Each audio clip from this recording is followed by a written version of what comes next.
Assalamu alaikum wa rahmatullahi ta'ala wa barakatuh. Bonjour. Aujourd'hui, nous avons la poésie, page 118. Quand la porte se souvient.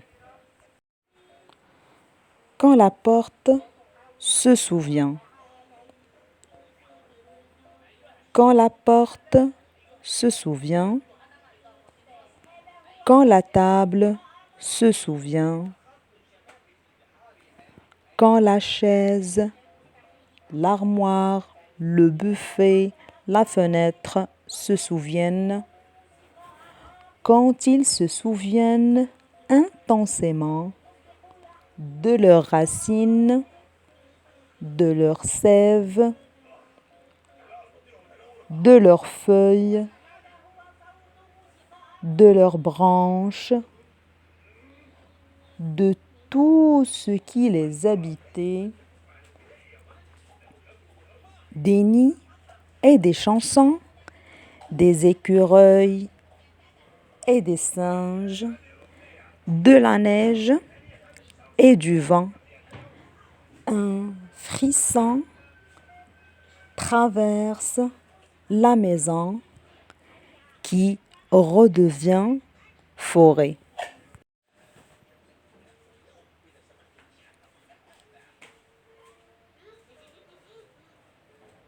Quand la porte se souvient, quand la table se souvient, quand la chaise, l'armoire, le buffet, la fenêtre se souviennent. Quand ils se souviennent intensément de leurs racines, de leurs sèves, de leurs feuilles, de leurs branches, de tout ce qui les habitait, des nids et des chansons.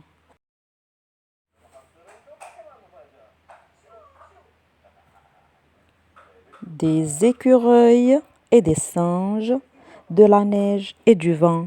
Un frisson traverse la maison qui redevient forêt. Nous allons répondre aux questions. Je découvre la forme du poème.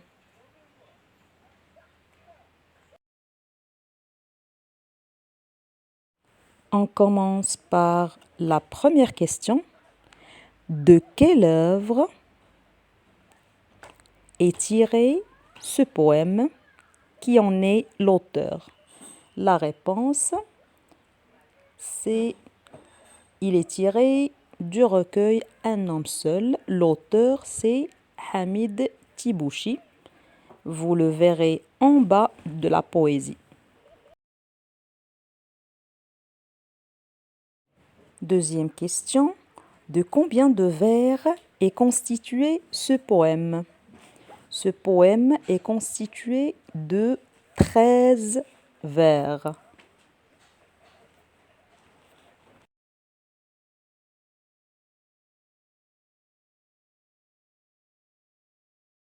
Troisième question.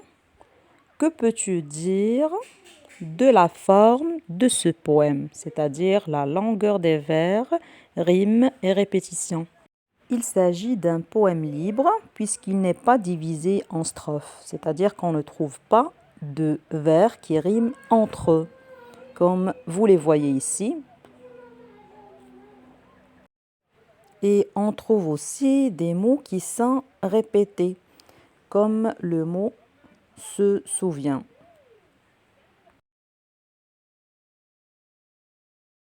On passe maintenant à la deuxième série des questions. Je comprends le poème.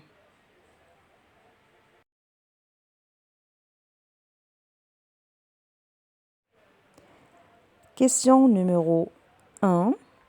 Quel lien y a-t-il entre la table, la porte et la chaise? Justifie ta réponse.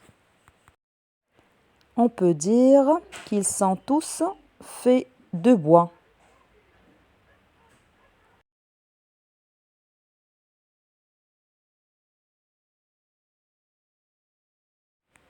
La deuxième question relève les mots qui se rapportent aux différentes parties de l'arbre. les mots qui se rapportent aux différentes parties de l'arbre et qu'on trouve bien sûr dans le poème. Nous avons tout d'abord le mot racine. Il y a aussi le mot sève. Le troisième mot qu'on trouve dans la poésie, c'est le mot feuille. Et le dernier mot, c'est le mot branche.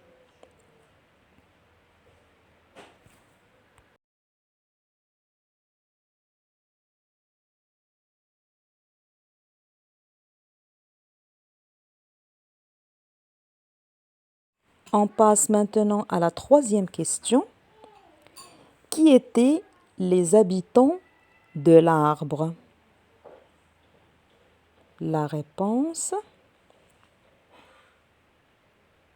les habitants de l'arbre sont, nous avons deux animaux.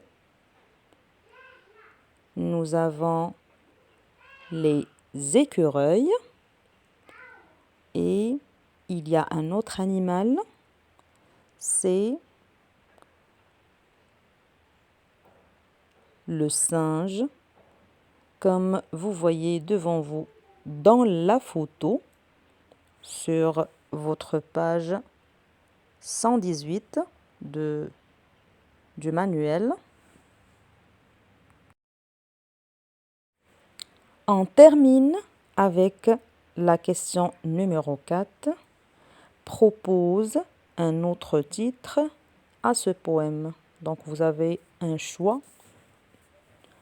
Vous pouvez mettre beaucoup de titres, mais qui doivent être en liaison avec la poésie. C'est la fin de cette vidéo. Je vous remercie infiniment pour votre attention. Merci de partager la vidéo avec vos camarades et de mettre des j'aime. Et à très bientôt. Au revoir.